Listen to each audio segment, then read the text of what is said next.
devote the majority of tonight to hearing from you. I will do a presentation to go through the rural plan and the sections of the rural plan. So where you have questions and so on, we can kind of reference that back to something I can show everybody here. So I'm just going to get this going here on the live stream. Okay, it looks like we are now being live streamed on YouTube. So if you want to refer back to this later on, you will be able to do so. So again, I'm Alex Henderson. This is a public hearing of objections for the Dufferin area rural plan regulation. And I'm going to just jump right in on the presentation. So just bear with me a moment.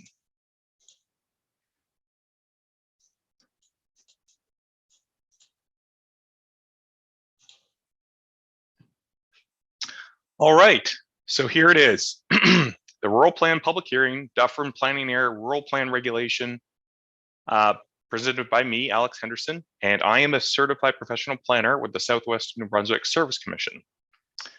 This is how tonight's agenda is going to go. So first I'll do the presentation, then we're going to hear from you. I'll ask you to use a raise hand function, which you'll see at the bottom of your screen. If you're calling in, I'll check if anybody's calling in. I'll explain how someone who's calling in will be able to speak, but everyone will get a chance to speak tonight if they wish.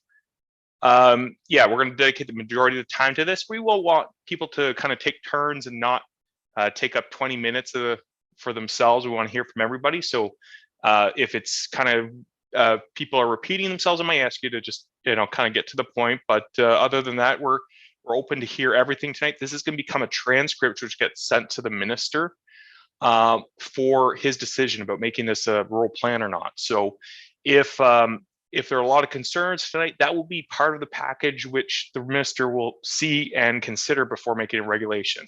And they do, in fact, read it and do go through it in detail, because I've gone through this before and they've asked questions based on what residents have said. And so there's definitely an engagement with what you say tonight.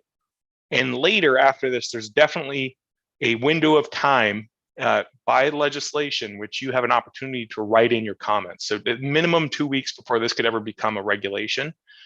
In practice, it's going to be probably several months before this actually gets adopted as a regulation. So there's usually a good period of time between this becoming a law and this potentially becoming a law, I should say, and this being open for minor changes or not being adopted at all if there's major concerns and the minister agrees. So after we finish tonight, we'll conclude this, and as I said, I'll send a transcript of this meeting to the minister and his office, and they'll put it part of a package for his consideration. And the minister, of course, is Minister Daniel Allen, the Minister of Local Government and Local Government Reform. You probably have heard about him, given the discussions about municipal reform. I will touch on that a little bit because it may be relevant, but just in a moment. So just want to give you guys an update where we are at. This local plan has been requested by the Local Service District Advisory Committee. So that's a committee that talks about local issues, and that is chaired by Wade Greenlaw. He's been serving the LSD for a number of years now. And this request came through the LSD Advisory Committee. They are looking at having something to guide development in the local area. So that was requested a couple of years ago now. And since then, we've been working on it. We started with a background study. We sent the background study to the province with a draft after consulting with residents and the LSD Advisory Committee. That went to the province for review, and that took quite a long time. We did get comments back, and we incorporated some of those changes as required because some of these things relate to other regulations and they don't want to duplicate or contradict other regulations. So it's important to have all provincial departments see what's being proposed locally as a land use document. And then the final package sent to the province for any minor last minute changes. Now, this was one of the things that took quite a long time just for some complications, but we have everything back, and we have a document that can technically work. And so it's just a matter of bringing it back to the people to say, what do you think? And before it becomes a regulation, this has to happen. We have to ask, and we have to see if there's any objections and support. If you have support, that's good to hear too. So one way or another, it'll be part of the package for consideration. The next step here, actually it says done here, but in this case, we actually are meeting on this Thursday. The request for the views of this committee, the Plan Review Adjustment Committee, has been made, but they actually have to meet to provide views. So it kind of, that's a little bit of a mistake, but that's not quite done. It's going to be done tomorrow. Public hearing was advertised. This is Sacred Courier, our website, and we're doing the public hearing now. As I said, the transcript goes to the minister of this from this meeting, and you have a minimum 2-week deadline, but likely it will be a month or so for sure that you can write in comments. And the minister has 6 months from today to actually adopt this regulation or not. So there will be a decision in 6 months. Now, 6 months, you've probably heard about municipal reform. What does this mean given that there's a rural plan for an LSD? So this has no bearing on local government reform. It's not, this doesn't have anything to do with municipalization or making you part of St. Stephen or anything like that. This is a rural plan for an LSD. Why are we continuing with it? It will take several years before a new entity around the St. Stephen area, including Dufferin, will be able to adopt a new plan covering the whole area. There's parts of that new entity that won't have ever had a plan. So there's nothing to go off of. One of the things here is that if you have a rural plan now, at least there's something that informs the future plan. A future council could have a look at that, take in consideration, and hopefully, likely, we'll be working with that new entity as the commission. But when we do a plan, we're always looking at what was there. We never really, very often, we're not starting with a blank slate. In Dufferin, it kind of was a blank slate. There was no rural plan to date. So this is a bit of an opportunity for Dufferin as an LSD to really define what it kind of wants to see in the future for the LSD. Now, the future council could come up with something different for sure, but again, it may take several years for them to do so. In the meantime, you have several years which you don't have a rural plan. And the province has already, given they've already worked on this and they're saying this could technically work, this document meets all the requirements according to the provincial planning branch, they would still support this to the minister going ahead. And they said that they want to see any rural plans still like in progress or near completion get in place, because this will have effect and have transition power post when municipal reform is supposed to take place January 1st, 2023. So when this is just a document and there's a new council in place for the whole area, this will still be in effect until that new council can adopt a comprehensive new plan for the whole area. If that takes 6 months, that's great. If that takes a couple of years, well, you have a rural plan in place for the meantime. Okay, so we considered a lot of the issues with, well, actually in this case, there was no current rural plan. We would normally do that. But what we have with the, what we have done is talked with the LSD residents in several capacities. We went to the fall fair, I think back in 2019, we had informal meetings at Ganong Nature Park. We had more formal meetings with the LSD Advisory Committee more recently with the more complete version of the plan. We've done resident surveys. We did a community engagement session on September 30th of this last year, sorry. It was post-COVID, so it's hard, it all blends together, but it was last year already, where we kind of gave them a pretty comprehensive update.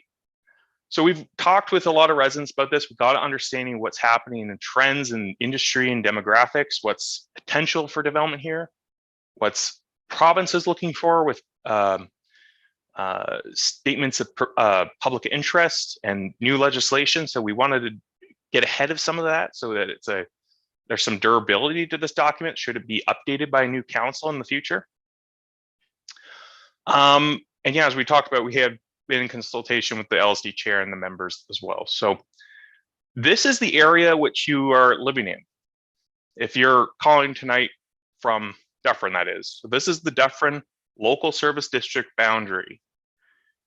It's just over 500 people. It's not a big area, but it is a unique area in the sense that it's very close to St. Stephen. So there's a lot of spillover development from the town of St. Stephen in this area. You have the Ganon Nature Park, and you have farms and some forestry uses in here, but you have a lot of pressure for residential development. What you haven't seen so far is any major resource excavation, industrial developments proposed. Now, if they were to come in, there's nothing to guide where they go right now. There's no land use plan. So this is what this document's about. It's about guiding and preventing some things from happening in this area that would be incompatible with what's already here, and finding suitable locations for certain kinds of developments. A lot of rural plans will have these kind of general objectives. So you'll see these kind of the same as other rural plans. Regulate development so it's fiscally and ecologically sustainable, protecting rural character, balancing growth opportunities. So not saying just we want to have a rural plan for just people who live here. We want to be able to have people who do business here too. But we also have things like zoning setbacks, making sure that you have correct setbacks from public roads and from neighboring property lines. Currently, you'll only have setbacks from a public road. There's nothing for distance between neighbor property lines, and it's good to keep space. However, to date, it's only been about neighbor goodwill, and sometimes you need to have a little bit more than just goodwill sometimes. So having some zoning standards is a good idea. So policies, we're looking at all kinds of areas at this plan. Residential development, keeping incompatible uses out of residential zones. So we talked about major industry potentially could move into Dufferin today, but or before this rural plan was announced. Concentrate growth on appropriate accesses, avoiding sprawl and inadequate private access. And private accesses can be very good and they can be built well. But where you have lots of people living on inadequate private access, where it's just a dirt track, it's inadequate for a couple of reasons, mainly emergency vehicle access. And it shouldn't be an area you concentrate growth. You may be able to accommodate some homes on that, but not a major development. So major development should be in areas with good road access. All manner of compatible home-based business. So this is a rural area, so there should be ability for people to have hobby farms and be able to have some animals, have some normal rural types of side business activity going on. Having the ability to do developments that are kind of unique and alternative, where you concentrate development and preserve a bunch of the original land as environmental or farming. And I'll go into this a little bit later, this residential cluster development. Commercial tourism, lots of opportunities in the nature park, and they've been doing a lot of interesting things recently. So that kind of deserved its own special zone in the view of planners.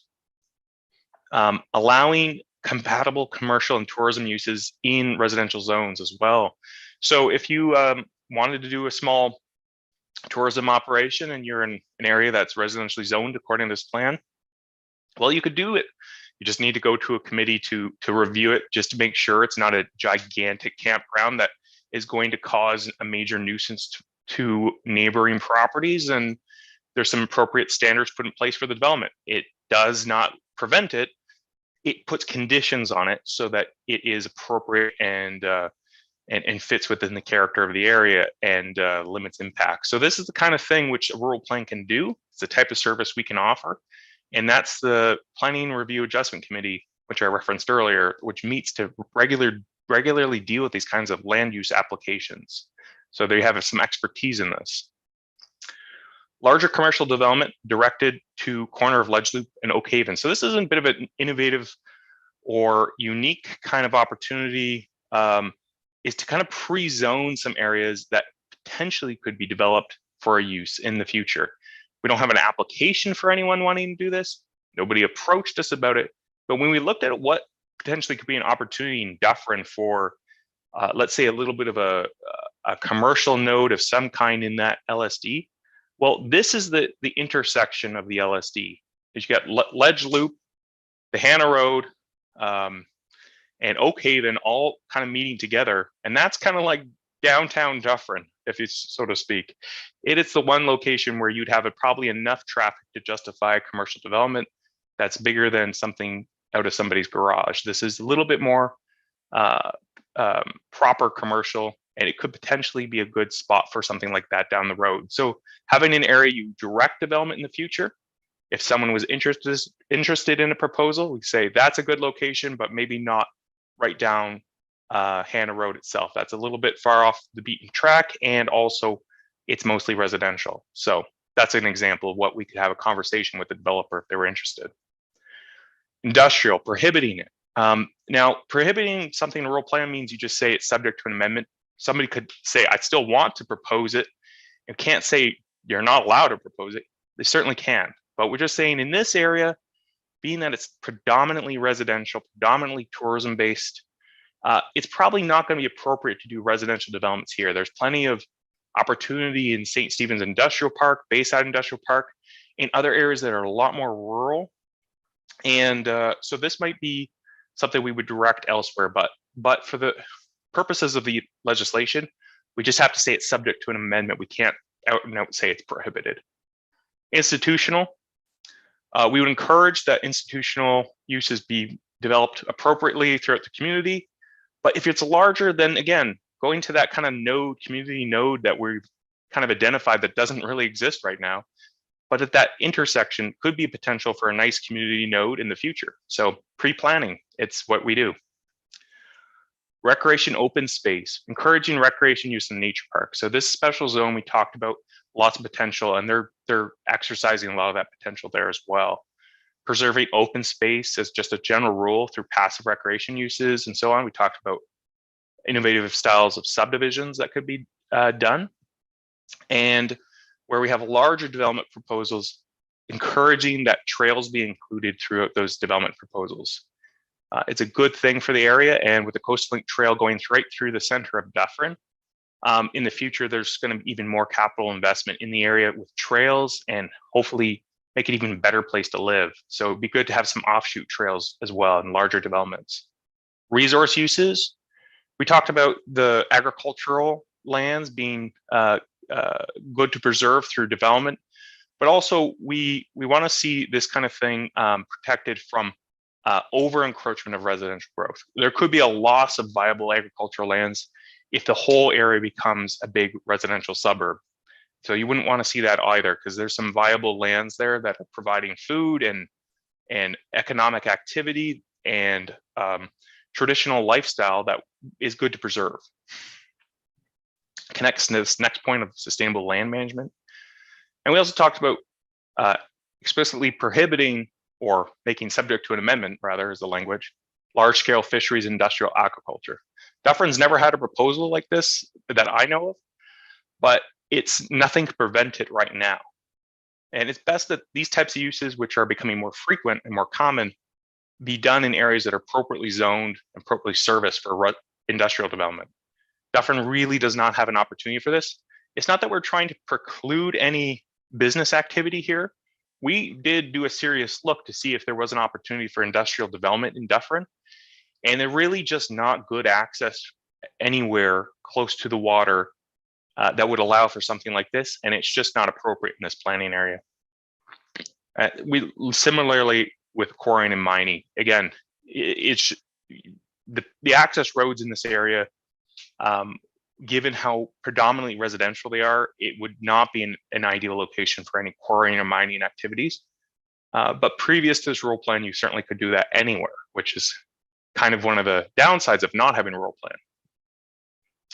Protection of water supplies, making sure development respects the aquifer and not degrading it through overdevelopment. We already talked about that. And heritage archaeology. So this is an interesting one. So if there were, this is one which is coming more and more common to have, if you were to have a rezoning, making sure that archaeological artifacts are protected. This is a key one for rural plans that have quarries permitted by right. In this area, you wouldn't have quarries permitted by right. So just general rules about encouraging preservation of archaeological finds where they are existing. This is a more trending issue that we need to be aware of. So should they ever be developed through a rezoning in the future, that needs to be taken into consideration. Conservation, we talked about protecting areas from development. But we also need to think about climate change and the fact that this is a saltwater river that you are on. Saltwater will rise, and in a king tide and the right conditions, that could be pretty bad for some development.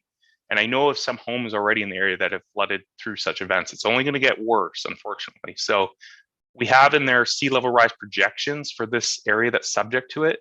And if you're developing it, it's not to say you can't develop in an area that could be subject to this kind of sea level rise.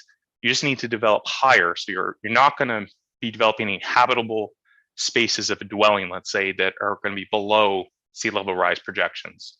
So it's a way of balancing someone's need to reasonable use of their property, but also the fact that it's going to be something that's going to be an issue for maybe not this family that lives in the home, but the next one maybe, or the next one after that.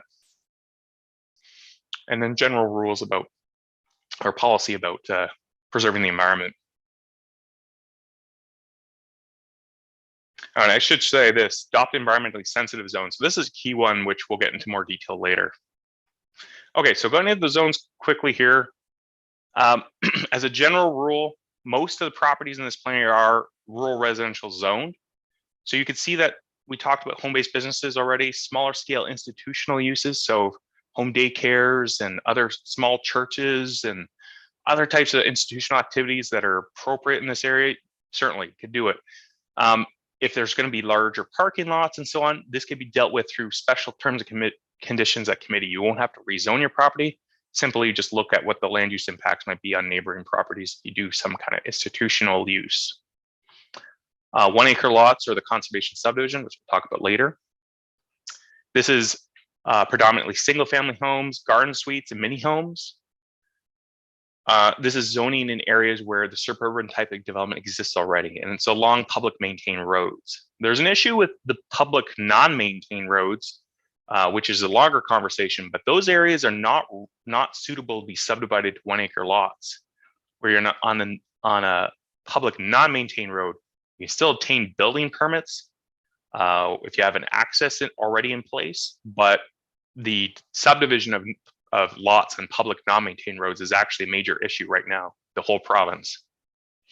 Secondary use is allowed, and we talked about some of those things being subject to terms and conditions, tourism being one of those, which would need to be looked at kind of on a case-by-case basis. So it's not a major campground development in a residential area. We talked about mixed use node there at the corner of the intersection in Dufferin, Hannah Road, Ledge Loop Road, and Oak Haven. So this is larger commercial and institutional subject to terms and conditions. No junkyards or heavy industrial permitted in this area.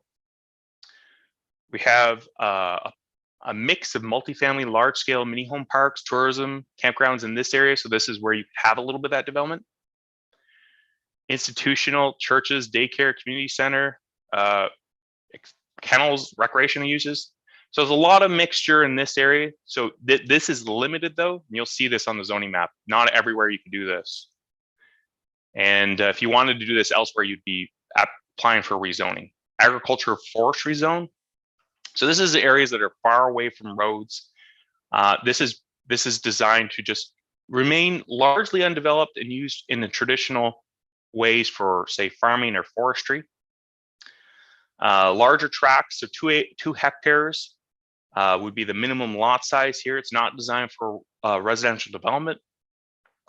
And so you can do residential, but it would be there primarily because you're farming it, or you have a forestry use and you're there to use the land, and that's primarily what it's about: land-based, rural, traditional development.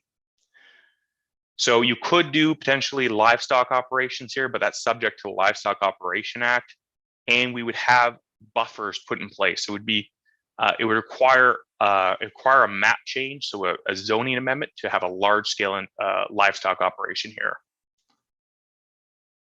Nature Park Zone, we talked about this, is just wide open for tourism, recreational agriculture uses.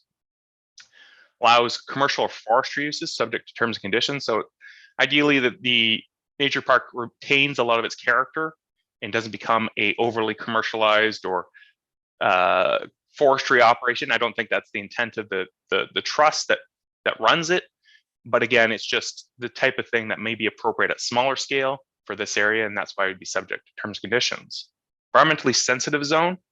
So this is a zone that's designed to go around water or aquifer recharge areas. So you'll see it with around wetlands and streams in the planning area and along the St. Croix corridor. However, if it does go where the St. Croix corridor is, which is another rural plan, the more restrictive rule that are generally found in the St. Croix corridor will apply.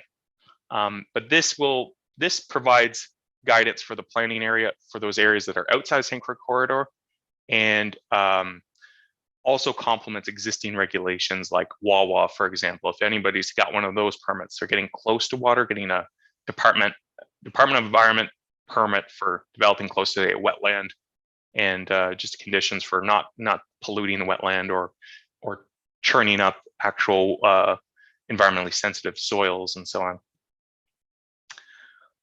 So this use is about protecting the environment primarily, but it does it in this rural plan by just preventing land uses that could potentially lead to more pollution through runoff and so on. So if you have industrial developments, potentially you could have runoff that is unintended or not, but this would limit development to only residential that also maintains a majority of the trees on the site and is very, very light footprint on the area, because it is environmentally sensitive and that's identified as such. So tree clearing limited, and you can do uses that you find in the coastal residential zone in this area. So we talked about that. Primarily oriented to St. Croix River. So these developments, this zone primarily for developments that are homes, camps, and residential uses. Can do hobby farms and other tourism uses as secondary. It's not, because a lot of the houses here they're large and they've spent a lot in their investment. It's not for older mobile homes to go in this area. Newer mini homes permitted though, and no large mobile home parks or even mini home parks in this area. This is really for people who are water-oriented residential, and that's kind of what that zone is about. So it's kind of identifying it and segregating it off a little bit. It has less mixed use potentials here, but given that it's farther away from road, typically it's predominantly residential, and so this is the most appropriate kind of land uses for this type of area. And also limiting subdivision, because the potential for large scale development around the water is big, and we want to see this area not overdeveloped but appropriately developed. Oh, we just got Xander joining here tonight. Xander, I think we can see you there. I don't know if you want to. Just a second here, we're having a technical issue. Xander, if I'm going to get you to just turn off your video for a second.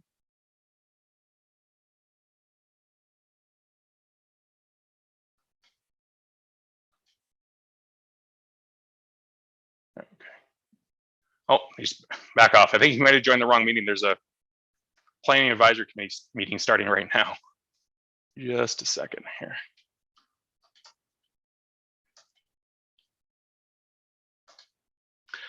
All right. And so, yeah, we're talking about the potential for large scale development in this area. And it would be good to see this area developed sensitively. So here's the kind of concept of the conservation subdivision. You see the picture on the right, sorry, the picture on the left, your traditional subdivision, 1 acre lots, uses the land without, touching some of those areas you can't develop, like the wetlands and so on. And it maximizes development in a certain way. You go to the picture on the right, it's the same piece of land and the same number of lots, but you see that they've concentrated the number of lots onto a small area and preserved lots of the original parcel for common enjoyment for the people who purchased those lots. Now, in this case, you'd have to do some innovative solutions for your septic, but this zone would permit this and actually encourage this for larger scale developments in the coastal residential zone. So if you want more detail on this, I can kind of walk you through how this might work. And you'd use a bare land condo concept to actually make it happen. because it wouldn't be possible with the traditional subdivision regulation. All right, and here is the zoning map. Before we get into public comments, just have a good review of this. I think everybody's seen this if they're logging into this and downloading the materials beforehand. But here you can see the planning area and the proposed zones, blue being coastal residentials we talked about. The red is the reference to the St. Croix corridor. The light green is the environmentally sensitive zone along some water courses and some of the wetlands. You have brown, which is agriculture and forestry. This is for areas that are appropriate to be subdivided to 1 acre lots, but are best to be maintained and used as the current lot size if they're smaller than the 2 hectares, or be used for traditional farming or forestry. And then you have the yellow, which is actually where most people live. You know, it's a smaller zone. It's along Ledge Loop Road primarily, and it is your rural residential zone. And then the bright green is your nature park zone for the Ganong Nature Park, which has unique characteristics. Pardon me, unique characteristics. Okay, so going back to the public hearing agenda, we went through the background. Now it's time to hear your comments. And so what I'm going to do is stop sharing my screen. I'm going to go to people in the public who have attending tonight. We actually have 6 people on, so feel free to jump right in and talk about what you want to talk about. I'm going to go to Wade Greenlaw first. So use the raise hand function if you want to speak. And Wade, have at her. You just might have to unmute yourself. Hi, Alex. Thanks. I'm sorry I was a little bit late getting in there, but I just wanted to touch base and see if you might be able to explain how this may benefit us and control with regards to the Clarence Stream project. Because I imagine some of the people on might have gotten the notifications that there was claims, mining claims put on their property, and also a brief summary of how this will affect will probably help us with regards to the impending local government reform, where we'll be part of the municipality. So that's a good question. The first thing I think to think about here is there is the ability for people to do mining and staking and claiming under the Mining Act. And that can't really be restricted with the rural plan. So you may have gotten notice about the Clarence Stream project, where people are looking around the whole area to see if there's minerals. You can't stop them from making a claim, but you can regulate the land use. So a mining activity that's on the surface, like actually excavating and having buildings associated with mining, that is regulated through this and potentially could prevent it from happening in the planning area. So that's one. 2, with the local government reform, I kind of talked about that a little bit already. I think the best way to look at this is to say you're making a statement as an LSD of what you want to see for your area in the future. Now, the whole governance structure is changing, as you know, and it's kind of not completely up to the LSD of how this all goes. There's a lot of stuff that's going to be happening, which is just affecting everybody. But for the time being, it really makes sense to still go ahead with this rural plan. Really make it's a statement potentially to a new council, but it will be likely in place for a couple of years, and will at least have some sort of transitionary power going forward. Does that answer your question, Wade? Yeah, if I'm not muted, yes, it does. Thank you very much, Alex. No problem. All right, so let's see who else would like to talk. If you just want to use the raise hand function, anybody else wants to speak tonight? I'll wait a few moments here because I don't see any other hands that want to speak tonight.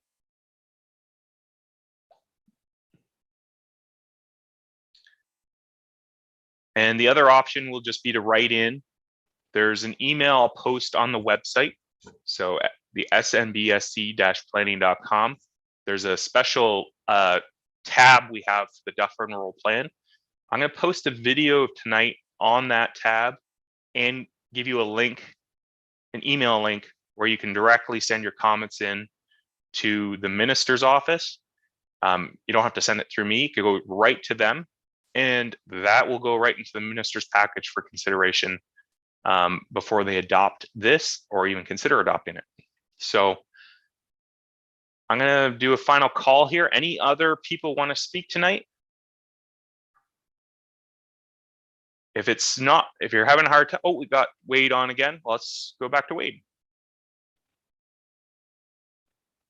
Yeah, thanks, Alex. I just wanted to say, this has been worked on for a couple of years. I don't know if you kind of introduced that when you first came on, because I had some IT trouble, so I was a little late getting on.